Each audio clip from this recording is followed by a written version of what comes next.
நடிப்பு சக்கரவர்த்தின்னு சொல்லிட்டு இதுக்கப்புறம் துல்கர் சல்மாவை கூப்பிடுவாங்களான்னு கேட்டால் கண்டிப்பாக கூப்பிடுவாங்க. ஏன்னா படத்தில் தலைவன் அந்த மாதிரி ஒரு சம்பவம் பண்ணியிருக்கா. அப்படி நேஷனல் அவார்டு இருந்தால் அதை அப்படியே பார்சல் பண்ணி வைங்க, தலைவன் அலைக்கா வாங்கிட்டு வர போகிறாரு.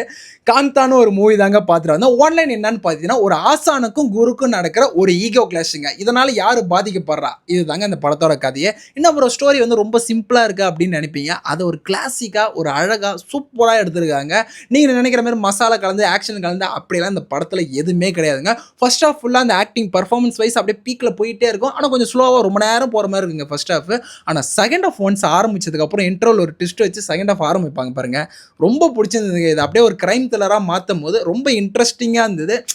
அதுவும் இந்த துல்கரோட ஒரு பர்ஃபார்மன்ஸ் நம்ம பார்க்கும் போது இந்த படத்துக்குள்ளே அப்படியே முழுகிடுவோம். ஏன் நான் சொல்கிறேன்னு பார்த்தீங்கன்னா, தலைவன் வந்து ஒரு 4 ஸ்டெப்பு இப்படி நடப்பான். அதில் வந்து ஒரு 4 ஆக்டிங் அப்படியே ஒரு ஆக்டிங் ஸ்கில்லை காட்டணும் அந்த நடிப்பில்.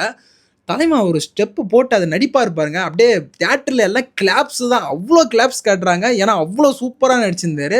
என்னடா ஓவராக பில்டப் பண்ணுற அப்படின்னு கேட்டிங்கன்னா அப்படிலாம் கிடையாது. இந்த படத்தில் வந்து பாக்கியஸ்ரீ, அப்புறம் சமுத்திரக்கனி, ராணா, துல்கர் சல்மா எல்லாரும் போட்டி போட்டு வெறித்தனமாக நடித்தானுங்க. அதுதான் இந்த படத்தில் முக்கியமான இதுவே. அதுதான் இந்த படத்தை பார்க்க வச்சுது. இது வந்து சினிமாவை விரும்பி பார்த்து அப்படியே அந்த ஆக்டிங் எல்லாம் விரும்பி பார்க்குறவங்களுக்கு கண்டிப்பாக இந்த படம் பிடிக்கும் அந்த மாதிரி எனக்கு தோணுது. பட் நார்மல் ஆடியன்ஸுக்கு பிடிக்குமான்னு கேட்டிங்கன்னா அது ஒரு பெரிய கேள்விக்குறி.